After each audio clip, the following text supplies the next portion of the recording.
रचनात्मक लेखन मंच में आप सबका स्वागत है। मैं दिया चित्रांशी रचनात्मक लेखन मंच न्यास से अपने अगले प्रतिभागी को प्रस्तुत करना चाहती हूँ। रचनात्मक लेखन मंच न्यास वाराणसी द्वारा आयोजित मुंशी प्रेमचंद जी के संदर्भ में 5 मिनट ऑडियो प्रतियोगिता में सभी का स्वागत है। मैं सौहार्द बरनवाल संत तुलसीदास पीजी कॉलेज का उदयपुर सुल्तानपुर उत्तर प्रदेश से प्रेमचंद जी की कहानी, जिसे कफन का शीर्षक है, उसके बारे में बतलाना चाहूँगा। कहानी का नाम कफन। मुंशी प्रेमचंद की कहानी कफन ऐसे बाप बेटों की कहानी है जो बेहद गरीब हैं, जिसमें बाप और बेटा दोनों एक बुझे हुए अलाव के सामने चुपचाप बैठे हुए हैं और अंदर बेटे की जवान बीवी बुधिया प्रसव वेदना से पछाड़ खा रही थी। रह रहकर उसके मुंह से ऐसी दिल हिला देने वाली आवाज़ निकलती थी कि दोनों कलेजा थाम लेते थे। जाड़ों की रात थी, प्रकृति सन्नाटे में डूबी हुई, सारा गांव अंधकार में लय था। जब निसंग भाव से कहता है कि वह बचेगी नहीं, तो माधव चिढ़कर उत्तर देता है कि मरना है तो जल्दी ही क्यों न मर जाती, देखकर भी वह क्या कर लेगा। लगता है जैसे कहानी के प्रारंभ में ही बड़े सांकेतिक ढंग से प्रेमचंद जी इशारा कर रहे हैं। भाव का अंधकार में लय हो जाना मानो पूंजीवादी व्यवस्था का ही प्रगाढ़ होता हुआ अंधेरा है, जो सारे मानवीय मूल्यों, सद्भाव और आत्मीयता को रौंदता हुआ निर्मम भाव से बढ़ता जा रहा है। इस औरत ने घर को एक व्यवस्था दी थी। पिसाई करके या घास छीलकर वह इन दोनों बेगैरतों का दोजख पेट भरती रही है, और आज ये दोनों इंतज़ार में हैं कि वह मर जाए तो आराम से सोएं। वाह रे मनुष्य! आकाश वृत्ति पर जिंदा रहने वाले बाप बेटे के लिए भुने हुए आलूओं की कीमत उस मरती हुई औरत से ज़्यादा है। उनमें कोई भी इस डर से उसे देखने नहीं जाता कि उसके जाने पर दूसरा आदमी सारे आलू खा जाएगा।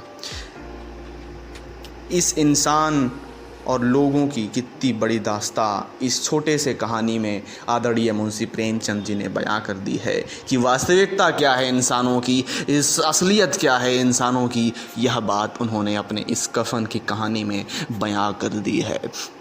मैं अपने शब्दों में कहना चाहूँगा कि खुदा के बंदे संभल जा, वक्त है अभी बदल जा, शहंशाही की आदत भुला के, नफ़रत के बीज दफना के, इंसान बन के दिखा दे। अगली कहानी है जिसमें पूस की रात की बात कही गई है। पूस की रात, मुंशी प्रेमचंद जी ने कहानी पूस की रात में भारतीय किसान की लाचारी का यथार्थ चित्रण किया है, जिसमें उत्तर भारत के किसी एक गांव में हल्कू नामक एक गरीब किसान अपनी पत्नी के साथ रहता था। किसी की ज़मीन में खेती करता था, पर आमदनी कुछ भी नहीं थी। उसकी पत्नी खेती करना छोड़कर और कहीं मजदूरी करने कहती थी। हल्कू के लगान के तीर पर दूसरों की खेती थी। खेत के मालिक का बकाया था। हल्कू ने अपनी पत्नी से 3 रुपए मांगे। पत्नी ने देने से इनकार किया। ये 3 रुपए जाड़े की रातों से बचने के लिए थे, कंबल खरीदने के लिए थे, जमा करके इसके रखे थे, जिससे कि बाद में यह प्रयोग में लाए जा सके। बाद में पूस की रातें जब आती हैं तो किसान के खेत को नीलगाय बर्बाद कर चुके होते हैं। यह कहानी खेती किसानी की कठिनाई बयान करती है, साथ ही पलायनवाद पर चोट करती है। ये स्थिति है हमारे इंसान की, हमारे मानव जाति की। तो इस तरीके से मुंशी प्रेमचंद जी ने अपने कहानी और व्याख्यान के माध्यम से लोगों को रूबरू कराया, इंसान का सही मतलब और सही यथार्थ मतलब समझाने की कोशिश किया है। तो बहुत बहुत धन्यवाद आप सभी का। कहानी नमक का दरोगा। नमक का दरोगा कहानी समाज की यथार्थ स्थिति को उद्घाटित करती है। कहानी के नायक मुंशी वंशीधर एक ईमानदार और कर्तव्यपरायण व्यक्ति हैं, जो समाज में ईमानदारी और कर्तव्य निष्ठा की मिसाल कायम करते हैं। पंडित अलोपीदीन दातागंज के सबसे अधिक अमीर और इज्जतदार व्यक्ति थे, जिनकी राजनीति में अच्छी पकड़ थी। अधिकांश अधिकारी उनके एहसान तले दबे हुए थे। अलोपीदीन ने धन के बल पर सभी वर्गों के व्यक्तियों को गुलाम बना रखा था।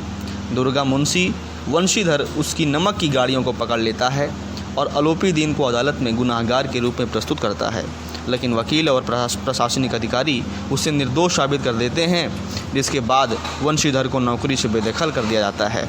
इसके उपरांत पंडित आलोपी देन वंशीधर के घर जाके माफ़ी मांगता है और अपने कारोबार में स्थायी मैनेजर बना देता है तथा उसकी ईमानदारी और कर्तव्य निष्ठा के आगे नतमस्तक हो जाता है।